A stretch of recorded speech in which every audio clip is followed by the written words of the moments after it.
what does it mean to call Allah something? Specifically, the 99 names that Rasulullah ﷺ mentions in the hadith. How human beings have a share in Allah's names. What does it mean when we say we imitate Allah? We lack perfection in our mirrorness, in our own selves, in being ourselves. All the names of Allah are reflected to the utmost level, in complete totality, without missing a single thing, in the soul of Rasulullah sallallahu alaihi wasallam.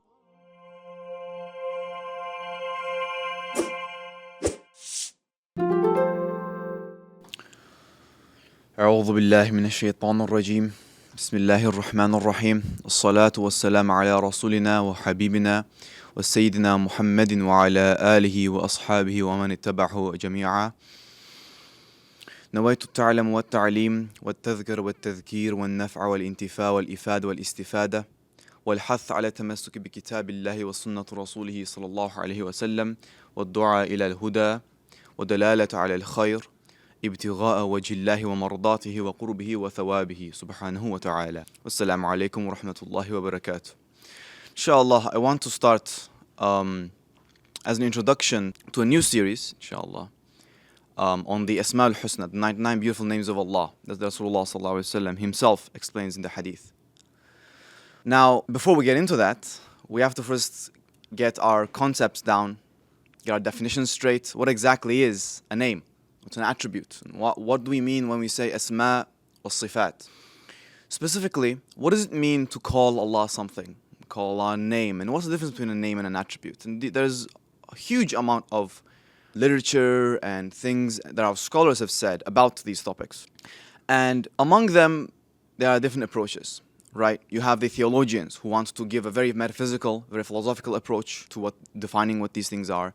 You have the more spiritual people who want to get a closer relationship to Allah, and they are going to be more loose, you could say, with their definitions. I want to go with how Imam al-Ghazali himself, in one of his works, explains these different ideas. And in general, all the different 99 names that we're going to be going through, I want to go through how he himself frames this whole picture. Firstly, a name and an attribute. Now, the difference between a name and an attribute is really a theological problem, not the one we will involve ourselves much with. To get our, senses straight, we'll say this. A name is something we call Allah that tells us something about one of the meanings contained in who He is. It is a vehicle through which we learn who He is. There are many names. The Quran itself constantly talks about Allah and about creation, and there's relationships between those two things. And He refers to Allah as this or that. A name or an attribute is one of those things, this or that. If you pay attention to the Quran, and if you read translations, and if you can understand what it says, if you pay attention, a lot of the time it will give a story, or it will give a lesson, or it will declare something, and at the end it will say, Allah is this and this, like this and like this, right? You will hear, وَهُوَ عَلَى كُلِّ شَيْءٍ قَدِيرٌ a lot, and He is over all things powerful. And He will mention this when the question or the lesson itself is about questioning Allah's power and whether Allah can do this or that. Or other times, it will mention how Allah is merciful and Allah is kind. And that will be at the end of a story of people who are very in despair about what they think Allah can do towards them, if Allah will forgive what they say, and on and on and on. Sometimes, though, it's not as clear, the relationship, which is why commentators upon the Quran themselves tell us to pay attention to the ending names mentioned in a lot of lessons, and then go back to the lesson and say, okay, what exactly is Allah trying to teach me here? Because the sort of summary of the lesson is in the names He mentions at the end. Now, that's how the Quran approaches it, right? What I want to say is, first of all, there are different kinds of names. There are names that are called names of Allah's essence, right? Names that refer to who He is by His essence, completely as an individual, you could say. These are names like the Kind One, names like the All-Knowing, names like the one who has life, or the one who is the giver of life. Now, there's the one who has life, and then the one who has giver of life. The giver of life is a different kind of name, you could say, than the one who has life, the living one, Al-Hayy. Rather, Al-Muhyi, the one who gives life, falls under what is called by the theologians names of acts. As in when Allah does something, when He engages in an action, because He is a doer of that thing, we call Him a doer of that thing. That is Al-Muhyi, He is the giver of life, or Al-Mumit, that you could say the taker of life or the giver of death, right? Or Al-Khaliq, the creator, right? When He is called Al-Khaliq because He is the creator, He creates things. And on and on. And there are different kinds of names, and there are different categories, and you can categorize them in many different ways, and many scholars did that in a different way. What we're going to talk about are specifically the 99 names that Rasulullah ﷺ mentions in the hadith. There's a hadith where he lists explicitly the 99 names of Allah. And he says these are 99 names, and whoever enumerates them, whoever knows them or memorizes them, will enter paradise. Now, it's not that simple to enter paradise, right? The scholars say that what Rasulullah ﷺ meant by saying that is one who completely understands the meaning of these things and completely acts by them, right? You know, the knowledge that is mentioned in the Quran is not a knowledge of pure mental existence. It's one of knowledge that acts, that actually makes you act upon it. In fact, Rasulullah ﷺ in his hadith seeks refuge in God, in Allah, from knowledge that does not benefit us. Now, there's a topic that Imam al-Ghazali brings up, and he says there are a lot of names that have very similar meanings among each other, right? Some names are very close to each other in meaning, and they actually are made up in Arabic from the same fundamental set of letters. Others are completely different, as in, they will have completely different letters, or syntactically in Arabic, there will be different words made up of different words, but they mean very close things. Sometimes there is what you call one word, one name that can have multiple different meanings, like Al-Wadud, the loving one. It can mean the one who loves or the one who is loved, and on and on and on. And in those 99 names that Rasulullah himself talks about, a lot of these exist. And the reason why Imam al-Ghazali said these are there is because of a subtle difference, and the subtlety that mentions and brings to mind the difference or the different ideas that are contained in one name. For example, an example of this is the forgiver, Al-Ghafir, right? The doer of forgiveness in Arabic, Al-Ghafir. Allah is the forgiver, He forgives things. Another version of this, or a very similar name, is Al-Ghafur, the all-forgiving, right? Now, when you say Al-Ghafir, it's just the act of forgiving comes to your mind. When you say the all-forgiving, Al-Ghafur, the totality of that idea comes to mind.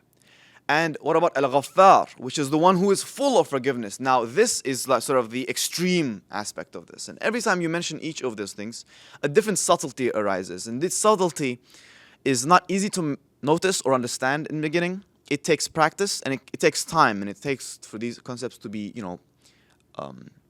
focused on and thought on for a long period of time. But inshallah, we're going to go into them and how Imam al-Ghazali himself explains these. Now, before we get into the actual names themselves, I want to first talk about a seemingly unrelated topic, but I will tie it back to the names in the end, inshallah ta'ala. And that is how human beings have a share in Allah's names. Now, when we say share in Allah's names, that may first elicit some kind of guttural reaction. What do you mean? What do you mean we have a share in Allah's names? Allah, there's nothing like Allah. Allah is La ilaha illallah. There's nothing like Him. Everything transcends Him. He's completely different. But when we say Allah's share, or when Imam al-Ghazali says when we say mankind's share, right, in Allah's names, what he's referring to is something very specific, and a specific schema of thought that we are working within. That schema I will explain through an example that many scholars and many of our greats have explained and have sort of put this down as. And that's, think of a mirror that reflects things. The concept of a mirror is one we're very familiar with. People were less familiar with them hundreds of years ago in the medieval times because they were rare. But for us, it's very easy to think of a mirror. Think of how you look at a mirror, and how when you look at a mirror, you see what is reflected upon the mirror, but you don't see the mirror itself. In fact, nobody really sees mirrors, right? Except when you look at the back of the mirror.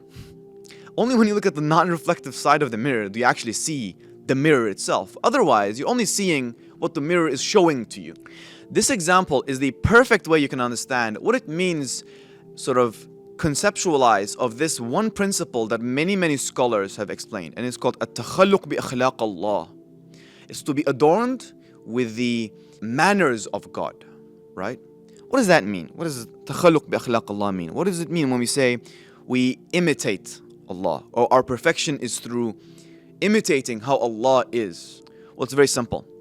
What we mean is every one of our souls, every one of our what we call our nafs, every one of ourselves is in fact, in reality, a mirror. It is a mirror that reflects things back to the one who looks on it. And there's a crucial thing, right?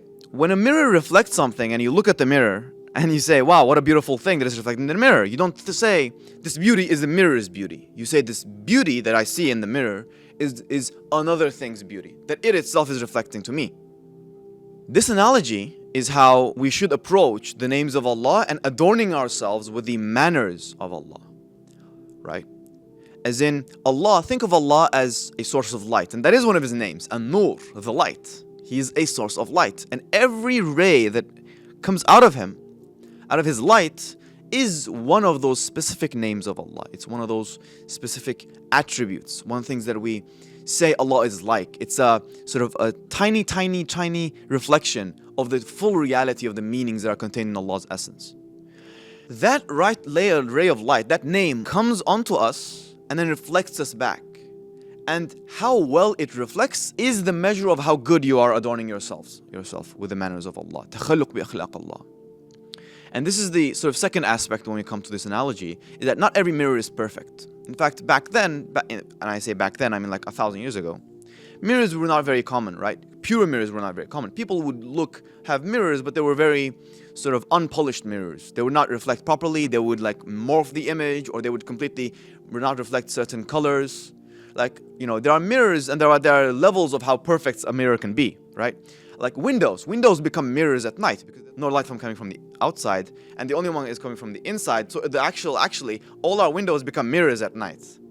But they don't reflect fully. Like, you can't easily make out what exactly is being reflected. You know, if you come really close and you pay attention, okay, now that's there. But even then, not every color is being reflected. It's a whole mess. Our souls are actually like this, right? We lack perfection in our mirrorness, in our own selves, in being ourselves. What we mean when we say we reflect Allah's names back to Him is that there is no reality except the reality that is given by Allah. There's nothing independent of Him, right? There's nothing except that it is in complete need of Him in both its existence and in all other tertiary attributes. Everything needs Him in its existence, in its provision, in its emotions, in its ability to think, in its ability to praise, in its ability to feel or be related to anything. Anything that comes to mind, it's in the end comes from Allah Himself. Inna lillahi wa inna ilayhi raji'un. This is what we say when someone we know passes away. It literally means from Him we come and to Him we return. Well, the reason why we focus a lot on this analogy, that we reflect His attributes back, is that there is nothing that is an external source of light or of meaning except Allah's attributes, right?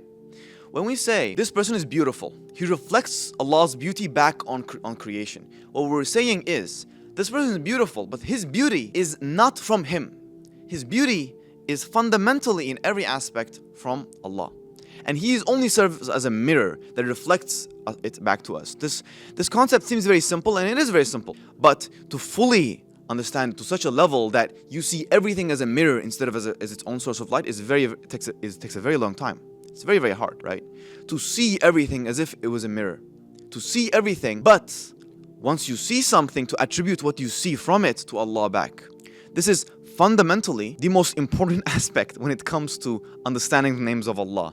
Because it doesn't really have much impact when you say, okay, Allah is merciful, He is a king, He forgives, He is a compeller, He compels, He knows all things, He's powerful over things. You can list all these all day, but it won't matter if you just don't actually do anything upon them.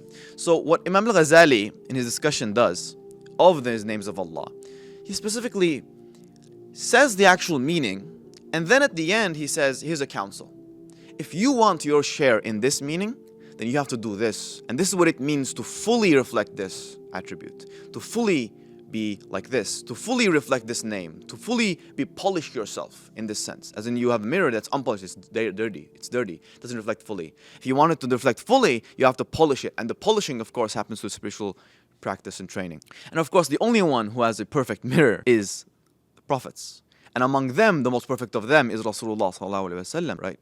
All the names of Allah are reflected to the utmost level, in complete totality, without missing a single thing, in the soul of Rasulullah sallallahu alaihi wasallam. That is what we mean when we say he is the best of creation, because the value of creation is measured by how well you reflect Allah's attributes. When you say the beauty of something, right? When you say the worth of something, there's nothing in worth except your standing with Allah. And your standing with Allah is how well you worship Him. And how well you worship Him is how well you adorn yourself with His attributes. And we will, inshallah, in the next few videos, couple of videos, go through these 99 names, specifically 99 names, because Rasulullah singled them out, because Allah's names are infinite. There's an infinite amount of names. In fact, we can make new names for Allah purely because of the infinite amount of things that happen in creation. Allah is the creator of the ceiling. This ceiling specifically. So, that's a new name. Allah is the creator of this ceiling. Allah is the creator of this date. Okay, a new name. Allah is the creator of this date. There's an infinite amount of names of Allah, but there are some that overtake and encompass more than others, right? When we say Allah is powerful, Allah's name, Al-Qadir, encompasses every single name that is an action, every name of action, because all of His actions come from His power. So the name He is powerful encompasses in it, has meanings in it of He gives life, He creates rain, He creates darkness, He creates the day and the sun, all those things, and on and on. However, Rasulullah in his hadith singled out these 99 names and said, these, if you know them, you will go into paradise. We will focus on those and what it means to adorn ourselves with those meanings, and to fully, really understand and employ this qa'idah, this principle, takhalluq bi akhlaq Allah, to adorn yourself with the manners of God, with the meanings and the names of Allah. Na'am, alhamdulillahi rabbil alameen, wassalatu wassalamu ala rasulina wa habibina Muhammadin wa ala alihi wa sahbihi ajma'een. Assalamu alaikum wa rahmatullahi wa barakatuh. We have new and amazing videos coming up. Don't forget to like, subscribe, and comment. Stay tuned.